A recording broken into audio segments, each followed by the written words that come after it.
Gusto mo bang hinding-hindi siya makakawala sa pagmamahal mo o hindi siya makakawala sa iyo? Hello mga guys, kumusta kayo? Panibagong araw, panibagong video na naman tayo. Sa araw na ito, ay isa na namang video ang aking tuturo sa inyo na simpleng gabay o simpleng pamamaraan na makakatulong sa atin. At bago ang lahat, gusto ko lang mag-disclaimer sa mga taong hindi naniniwala at hindi gusto ang mga kagaya nitong video. Please skip this video and maghanap kayo ng videos na gustong gusto nyo dahil ang video na ito ay para lamang ito sa mga taong naniniwala and gusto mag-try. Sa lahat po ng mga nagko-comment dito sa aking video dito sa loob ng aking channel, mag-ingat sa lahat ng mga nagre-reply sa inyo na dinadala kayo sa kanilang WhatsApp Imo app upang makaiwas po tayo sa scam. Ngayon po, ituturo ko sa inyo paano hindi makakawala ang inyong partner sa inyo. Kailangan lamang natin dito ihanda ang ating dapat na ihanda. Kailangan mo lamang dito ng isang maliit na pirasong papel. Kailangan mo lamang dito maghanda ng hibla ng buhok. Isang hibla lamang ay okay na. And ayun po, panulat po. So, yun po ang ating dapat na ihanda. So, ayun po, kapag handa na yung ating gagamitin, ang isunod mong ihanda is ang inyong sarili. Paano? Lagi ko itong sinasabi sa inyo na kapag gagawa tayo ng isang ritual, dapat po ay alam natin sa ating sarili na gustong gusto natin itong gawin. Kailangan na alam natin sa ating sarili na naniniwala ka at nagtiwala dito sa isang ritual. And ayun, kapag ready ka na, pwede mo na itong simulan. So, ang gagawin mo lamang dito, napakadali lamang.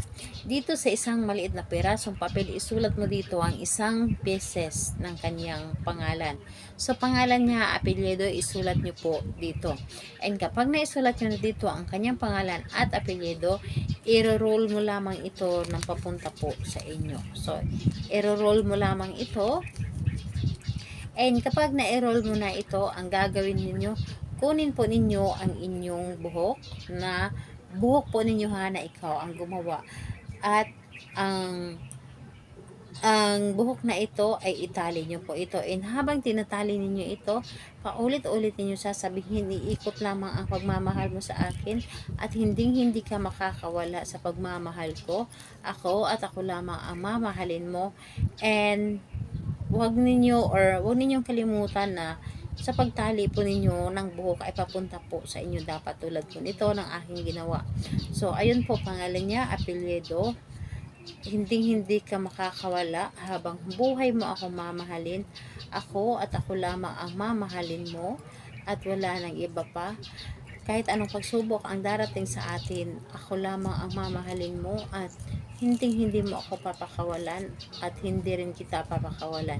So, magmamahalan tayo habang buhay. So, sabihin mo lamang dito hanggang sa matapos mo ang pagtali dito sa papel na ito. So, itali nyo lamang hanggat sa maubos mo ang iyong buhok. So, sa mga nagtatanong naman, halimbawa ay lalaki ang gagawa at maliit ang buhok nito, pwede naman na ang buhok mo ay ilagay mo lamang sa loob ng papel. So, ilagay mo lamang, pero ito ay para sa mga babae na mahaba ang buhok, pwede po ninyong talian ang inyong ginawa para mas kayo lamang ang iisipin ng isang lalaki at hindi ito makakawala sa iyo. Huwag niyo pakawalan ang inyong minamahal, lalo na kapag alam niyo na mahal niyo ito, at huwag ninyong hayaan na masira ang inyong relasyon. So, ayun po, ay natalian ko na. So, ang gagawin mo lamang dito ay ilagay mo ito doon sa ilalim ng inyong unan or di kaya sa loob ng punda ng inyong unan. At hayaan ninyo, mararamdaman ninyo na sobrang ipaparamdam sa inyo ng taong mahal ninyo ang kanyang buong pagmamahal at ipaparamdam niya ito na kahit ano pa ang gagawin mo ay hindi kanya papakawalan. So, gawin ito sa kahit anong araw at oras, basta alam mo sa inyong sarili na naniniwala ka sa isang ritual, gawin po ninyo ito. Salamat po sa inyo. Bye bye everyone.